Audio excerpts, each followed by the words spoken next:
Good morning, Trinidad and Tobago, and welcome to AM Prime on WESN. I'm Naomi McNish. And I am Jada McLeod. This morning, Jada, how are you this morning? Oh my gosh, I'm doing so well. I'm a bit tired though. Yeah. I'm a bit tired, but I'm so happy that it is Friday.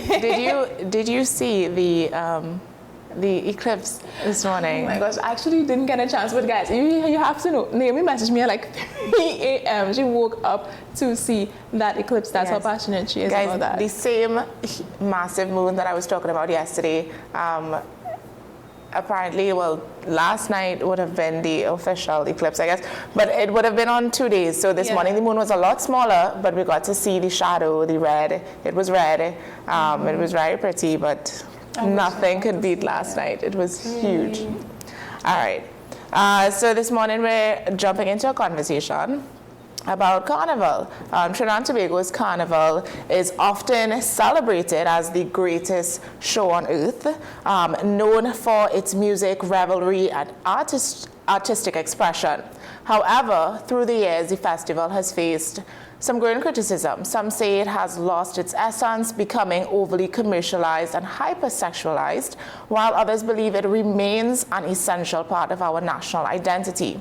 With global influences, moral debates, and the ever-present conversation about culture versus commerce, where does Carnival truly stand today?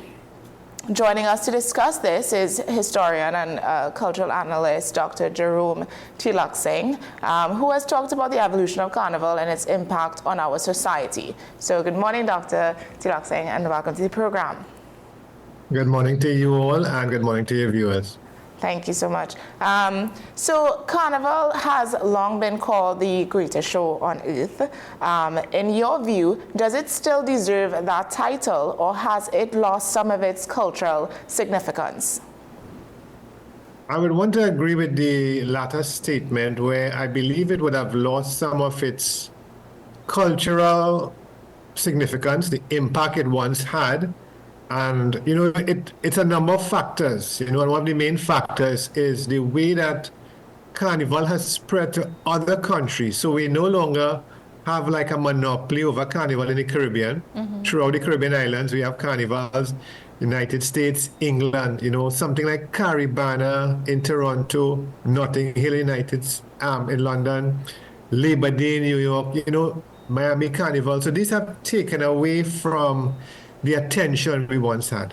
I understand. So you would have highlighted global events like the Academy Awards happening simultaneously with the Dimanche Gras. Do you think our Carnival still holds international appeal, or is it becoming more of a local event? I think it's more local. It has become local because it wants to appeal to the primary audience, Trinidadians and Tobagonians, right, and others from the Caribbean. So I think that sometimes people from abroad, they might not appreciate the way we represent ourselves, the way we represent our culture. And I think this is what we need to try to understand. Has our Carnival lost its global touch, or are we, still in a local, regional setting? Right, and I mean, a big part of this is, the costumes. So I assume, this perspective would come from the way our costumes have evolved, becoming less. It's no more big and we don't see, like on the road on Monday and Tuesday, we don't see grand costumes much. We don't see characters. It's a lot skimpier now. So do you think that has a lot to do with why certain foreigners or international people would kind of view it as not This cultural artifact, but a party, just a party. Yeah. I agree with you that we lost the uniqueness. It's no longer a Trinidad Carnival. It's no longer a special carnival, TNT Carnival, because people have been comparing it for the last 2 decades to that Rio de Janeiro in Brazil. Yeah. The costumes are very similar, the skimpy costumes. So we tend to associate Carnival Monday and Tuesday with costumes and the music, who's going to win the road match. But, 50 years ago, 75 years ago, Carnival Monday and Tuesday, people came out representing, old civilizations, the Romans, the Greeks, the Wild West in the United States. So there were certain themes you would have gotten from the Carnival and a little education that, we don't get again. We get it in the Canbuli. So, I mean, in your view, do you think that Monday and Tuesday, we can say it would be for like the new wave of culture, I guess. And then, because we see a lot of the old school carnival, pre-Monday and Tuesday. Yeah. Yeah. I agree. Yeah, like the old mass characters. Yes. Those things we don't really get, in the prime viewing time, So I think like the Dame Lorraine and thing, if they ask a primary school student, what is the Dame Lorraine, or ask them about mud mass. Yeah, most of them don't know about these things, right? So how do you think the influx of foreigners coming into Trinidad and Tobago can affect how it may drive up the prices of certain things like the costumes, the bands, all of these things? How does capitalism play a role? It's not just the costume, but I realize too sometimes the vendors, in Port of Spain, the prices of things like coconut doubles and things often go up, normal foods. Sometimes hotel prices go up, in Tobago, so that, it affects the locals. And what I also need to mention is that it helps the economy. Even though the prices go up, it's income for the economy. It's capital flowing in. In terms of the modern day mass, right? Peter Minshall, he would have made a comment. He once described that modern day mass as trashy Las Vegas and the dregs of Western culture. What is your interpretation of that statement, of those two statements? I find it might be a little too harsh because what I appreciate from the Carnival is that it's a time of enjoyment after, this year of stress, the months of stress. People need to free up themselves and a little freedom. So I think he might be over judgmental. And of course, it's coming from an artistic mind where he expects to see creativity. And I think he's not seeing that. He's seen a decline, a regression. So Minshall might be correct, if you look at it from an artistic point of view, because as you know, he has this history with his Callaloo company, and he performed at the Olympics, I think, in the opening ceremony. So he might be a little too harsh for our culture. In any way, would you say that we are bringing, as she was talking about the Las Vegas culture, are we moving away from our local culture a little bit too much to cater to a Western audience? I agree with you, and I think globalization has contributed to that. The way in which, social media now, we have TikTok, Facebook, all these things, so that we are trying to appeal to the widest cross-section. And you would know, too, within the last 5 years, every carnival, we try to entice some foreign artist, some foreigner to come down here, some actress or actor from United States to make our carnival more appealing. So we are focusing less on, our folklore, representing the grassroots culture, and it has become, something of a global touch, and we lose the national touch. Yeah. So, okay, let's go now. I mean, do you have any views on the music culture? How much has that changed to accommodate for these ever-changing, culture, modern-day mass, Western culture? I think that the music has evolved. Just like our carnival, the costumes have evolved. Calypso has taken a back burner. It has moved to be marginalized, more or less. We only really focus sometimes on either Skinner Park. Some people watch a little bit of that, or maybe the Marsh Gras City, who's going to vibe for that Calypso Monarch. But it's now soca. In all those fetes leading up to Carnival, it's just soca music. Sometimes we hear the chutney soca, but the music, the tempo of the music, the content, the lyrics have all, trying to move with the younger crowd, the Gen X crowd, the millennial crowd. Is this fair to the younger crowd, though? It feels like we're missing out on, what was the social commentary, the political commentary. We don't get that as much anymore. I think you are correct that, that bygone era, where the calypso would be a reflection of the politics and the culture, it's no longer there. That is unfortunate because calypso had such an important role in educating the people, being the voice of the masses, and it's not there again. So we are, focused always on now who is going to, be the most popular artist, who is going to come out. So, it's very interesting that Chalk Dust recently said, and I think he repeated it in the past, that soca is stupidness, so that just like Peter Minshall was critical, Yes. Shoki has been critical of the music. I think though, this year for Carnival, we did see that kind of extempo, kaiso, calypso kind of coming back into play.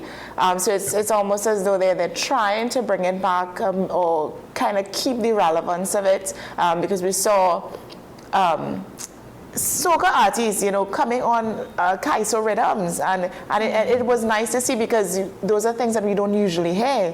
When we look at Young Brother, he did a soca song this year, but he also did a kaiso song, and that was really nice to see. So I understand, it's not as relevant as it would have been in the past, but there are efforts being made.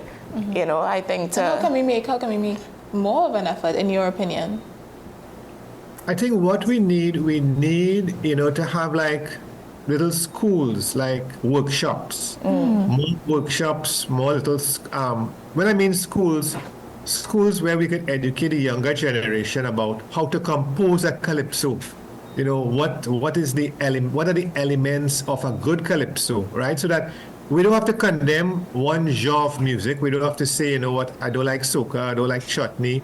But I think we need to appreciate, that calypso, which is a dying art form. We need to see it as, also linked to the origins of the steel pan. Calypso and steel pan have been part of our culture. How many of our young people take time to attend Panorama finals, follow up the steel bands? It's funnily enough, you say that our producer is always trying to get us to go to Panorama and just kind of enjoy it. As we should, as a younger generation, we don't do those things enough. So I think you just gave him a bit of validation there. But I wanted to go back to the conversation about hypersexualization. The article Sex on the Streets sort of provides a kind of critical think piece about the hypersexualization of modern carnival. So why did you think it was important to at first highlight that? I think it was important because, as you know, the media, that is something that they tend to focus on, sex and crime. We look at it in movies, we look at it in television. We see it sometimes on the first item in the news, somebody commit a crime, right? Somebody involved, a politician falls because he has a outside sexual relationship. A pastor falls because of an extramarital affair. Yeah. So, sex crime has been at the forefront. It sells. And I started to realize that, maybe it has been injected into our carnival more and more because they want to sell our culture abroad, that it's packaged nicely, Nobody wants to see something boring. Yeah. So I think this is what has been happening, is that we are trying to cash in on a theme, a topic that is global.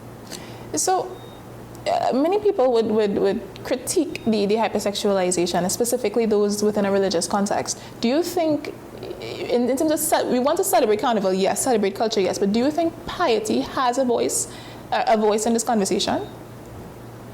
It does have a voice, and as your viewers would know, I believe the Roman Catholics have brought out a carnival ban in the past few years.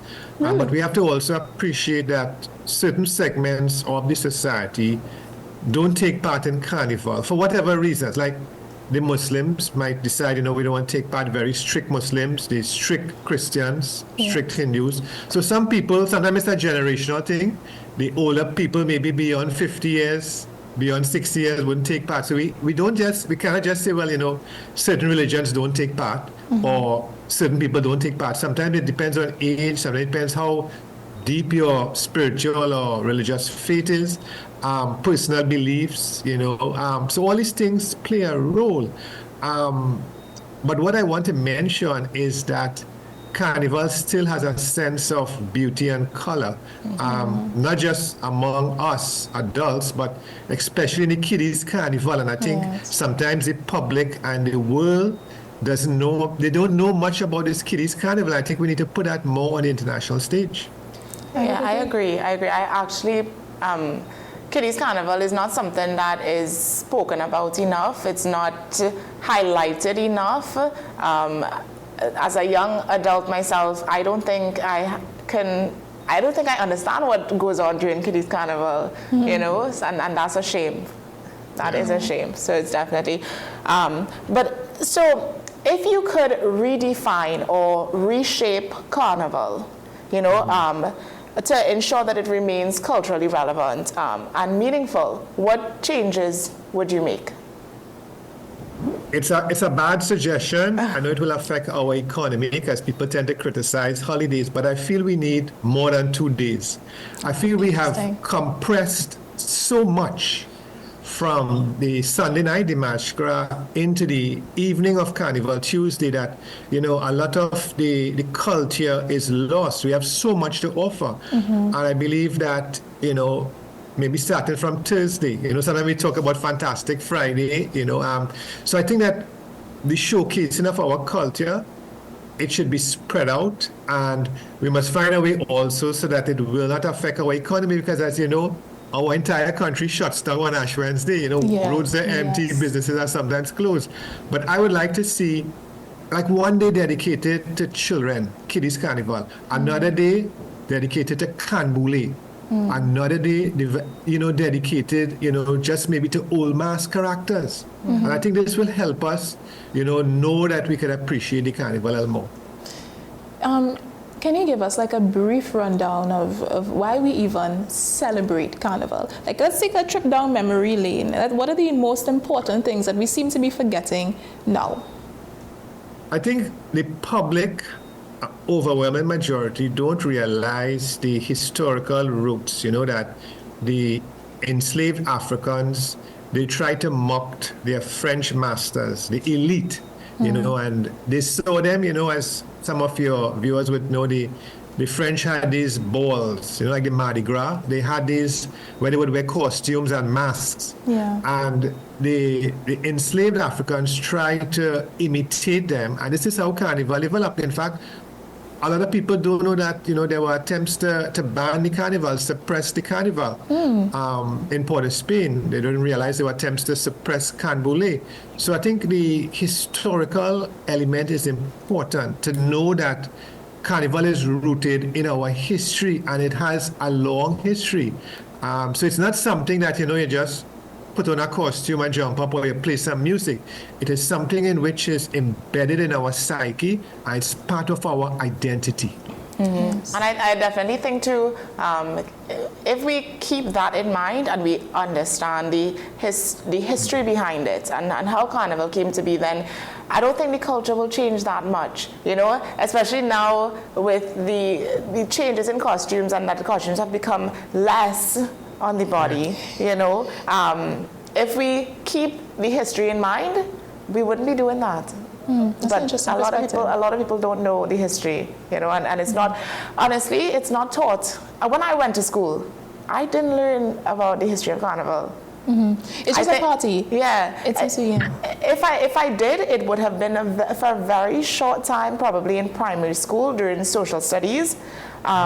I believe it would have been touched on, but it was never anything. And if it's such a big part of our culture, it should definitely be something that is ingrained in us from young, knowing about, And so it's in its entirety. I believe UTT has a program, Carnival Studies, in which Marshall Montano graduated from, in which chalk dust is a big part of. And this is something that we need to have at the primary school, secondary school, and other tertiary institutions, It's something we need to promote. It shouldn't just be at UTT. Yeah, and again, I don't want to take away from the fact that Carnival, it is a party, it is a celebration, but I do think that we can give a little bit more heed to our cultural context. Mr. Tilaksing, I would like to thank you for coming on. We are actually running out of time. Was there anything that you wanted to add or tell our viewers to close off?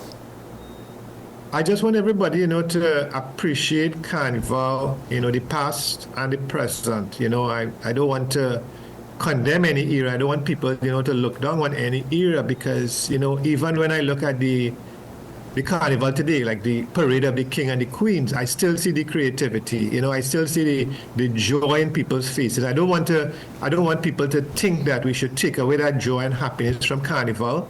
Carnival is about happiness. It is about celebration, and I think we need to appreciate that too. It's not just about music or the costumes. It's about happiness. Happy to be alive. Happy to be with friends and family and other citizens. Well, yes. Well, that was Dr. Tilaksing. Again, we thank you for coming on. We did appreciate having this conversation with you, however short. We did learn a lot. So again, thanks for coming on and have a beautiful day. All right, so to our viewers, we're going to just take a quick break and we will be right back with you. Stay with us.